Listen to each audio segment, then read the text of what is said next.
আল্লাহ বলে শাস্তি উঠাই দিস। এক বেলা বেড়ির গা 3 পিস আছে, ও বেড়ির শাড়ি কাপড় আছে, শুধু উত্তরের ঘরের ভাবি আরেক কালারের একটা 3 পিস কিনছে। বেড়ারে আইয়া কইছে, বিশ্বাস করো তুমি যদি নিজের চোখে দেখতা, উত্তরের ঘরের ভাবি একটা 3 পিস কিনছে রে, আল্লাহ আল্লাহ আল্লাহ আল্লাহ, এটা এত সুন্দর, আমি এটা কিতা কিনলাম ফিসে দিয়ে। বেড়ি জামাই রে কয়, তুমি যদি নিজের চোখে দেখতা, তুই বেড়ি নিজে আরেক বেড়ি রে দেখাইতে বললা দাওয়াত দিতেছ, বেকুব তোর বাতরান দেখে। যদি হেবিডি রে ভাগ্য যায় তোর জামাই, যে যখন হেবিডি রে বেশি সুন্দর লাগছে তো তুমি বাদ দাও, কথা বোঝেন না? তাহলে এটা তো কোনো ইমানদারের কথা হইতে পারে না।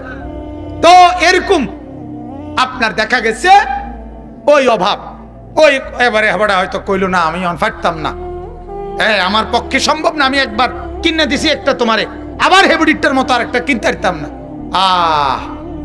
সংসারে যা করলাম এই অজাতের ঘরে,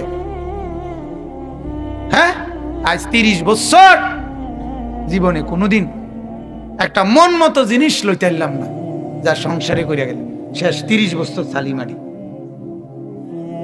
30 বছর কি বুঝলা গেছে, সব শেষ। বলেন নাউজুবিল্লাহ। তাইলে সুখ মিলে না, আল্লাহকে নারাজ করে কি মিলে না? যে বিবিরে টেলিভিশন দেখাইছেন সুখ মিলবে না, যে ছেলেকে নামাজ না পড়াইয়া ঘরের মধ্যে শুয়ে আছে, একটা ওয়াক্ত নামাজ পড়ে না, ফজরের নামাজ পড়ে না, আপনার চোখের সামনে আপনার নাফরমান ছেলে ঘুমায়া থাকে, আপনার নাফরমান মেয়ে ঘুমায় থাকে, তাহলে তো আল্লাহর মহব্বত নিচে নেমে গেছে, রাসূলুল্লাহর মহব্বত নিচে নেমে গেছে না বলেন না?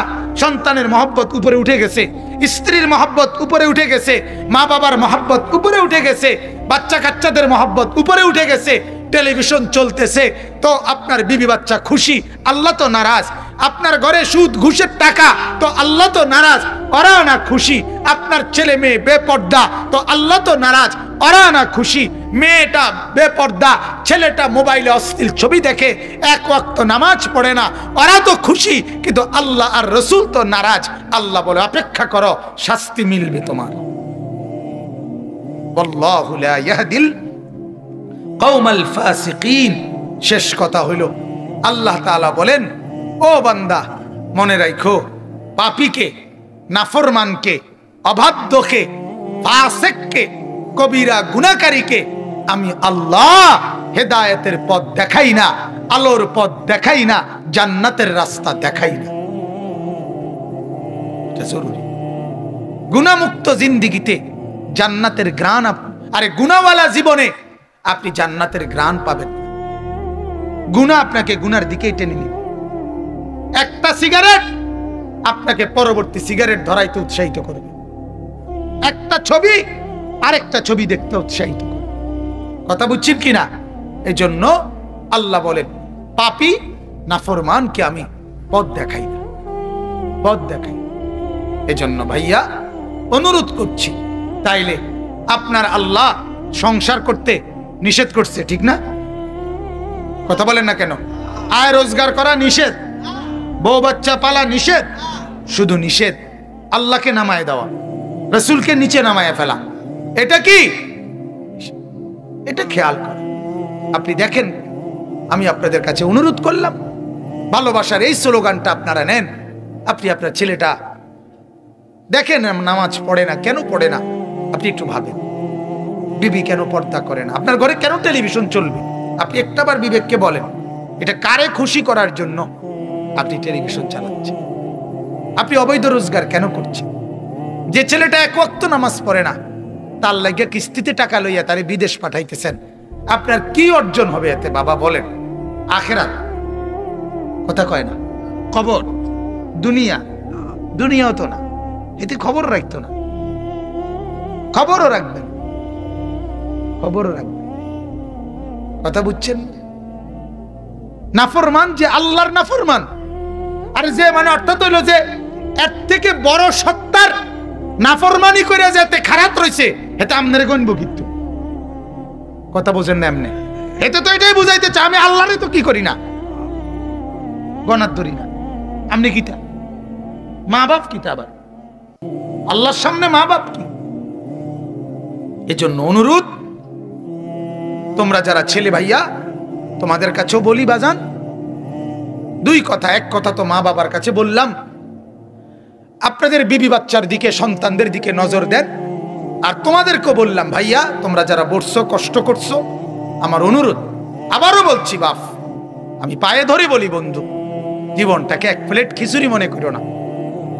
অনুরোধ বাজান, জীবনের এটা কোনো কিছুই না, একটা জিলাপি দুগা ভাত তরকারির জীবন মনে করো। জীবনের একটা লক্ষ্য উদ্দেশ্য আছে, টার্গেট আছে। অনুরোধ আমার জীবন সুন্দর করো, জীবন সুন্দর করো। আল্লাহ তাআলা আমাদের প্রত্যেকটা ছেলেদেরকে তৌফিক দান করুক। গুনাহ থেকে বাঁচো বাজান, নামাজের সেজদা করো, আখিরাতের ফিকির করো, নিজের জীবন সুন্দর করো। মনে রাখো বাপ, এটাও একটা জরুরি কথা, যদি বাবায় খবর না রাখে, যদি মায় ইবাদতের খবর না রাখে, তবুও তোমারে কিন্তু হিসাব দিতে হবে। কথা বুঝেন নাই আপনি? হাসরের ময়দানে এই কথা বললে হবে না যে আমার আব্বাই আমারে নামাজ পড়াইছে না দেখা আমি পড়ি নাই, এই কথা বললে চলবে তো? তাইলে বাপ বিষয়টা কিন্তু সাংঘাতিক, বিষয়টা সাংঘাতিক। আল্লাহ তাআলা ইব্রাহিম নবীকে সন্তান, তাকে জান্নাত দিবে, কিন্তু বাপ আজরকে জাহান্নাম দিবে। কথা বলেন না কেন? আল্লাহ তাআলা নূহ নবী বাপ, ওনাকে জান্নাত দিবে, ছেলে কেনান তাকে জাহান্নাম দিবে। আল্লাহ তাআলা লূত আলাইহিস সালাম নবী স্বামী, ওনাকে জান্নাত দিবে, ওনার স্ত্রী তাকে জাহান্নাম দিবে। লূত আলাইহিস সালামের স্ত্রী জাহান্নাম, নবীর স্ত্রী। কোরআন। আল্লাহ তাআলা আসিয়া মহিলা স্ত্রী, তাকে জান্নাত দিবে, তার স্বামী ফেরাউন তাকে জাহান্নাম দিবে।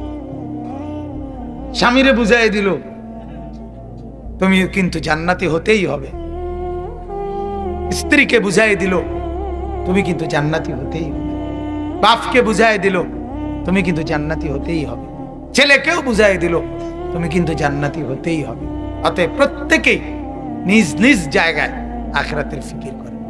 প্রথম ফিকির আমার নিজের, দ্বিতীয় ফিকির আমার পরিবারের, তৃতীয় ফিকির আমার মহল্লার। এভাবে ফিকির বাড়াবে, কিন্তু প্রথম আমি আমার নিজের ব্যাপারে আমাকে মজবুত থাকতে হবে।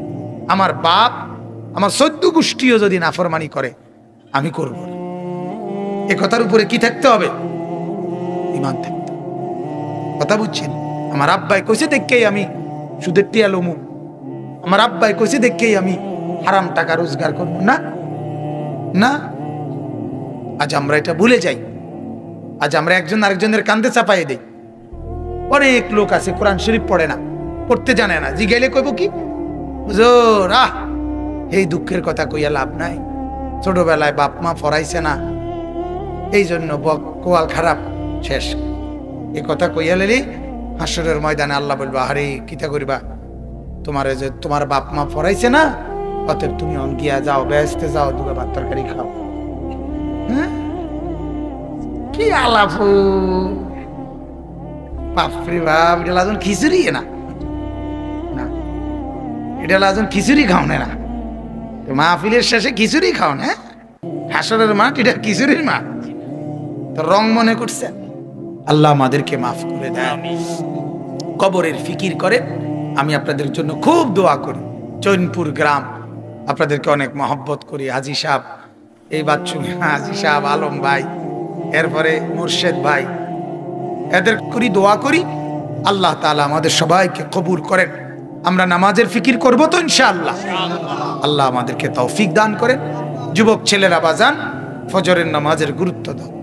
আগামী দিনে বিশ্বাস করো ভাই, এই কোরআন হাতে বলি, আগামী সামনের সময়টা খাদ্য পরার লড়াই হবে না, ঈমান আর বেঈমানের মানে ঈমান টিকায় রাখার লড়াই হবে। অতএব অনুরোধ, আল্লাহ তাআলা আমাদেরকে তৌফিক দান করুন। আগামীর সময়টা মাহাদি আর দাজ্জাল, একদিকে মাহাদি আরেকদিকে দাজ্জাল। এজন্য মাহাদি ঈমান, ঈমানের পক্ষে, দাজ্জাল কি কুফরের পক্ষে।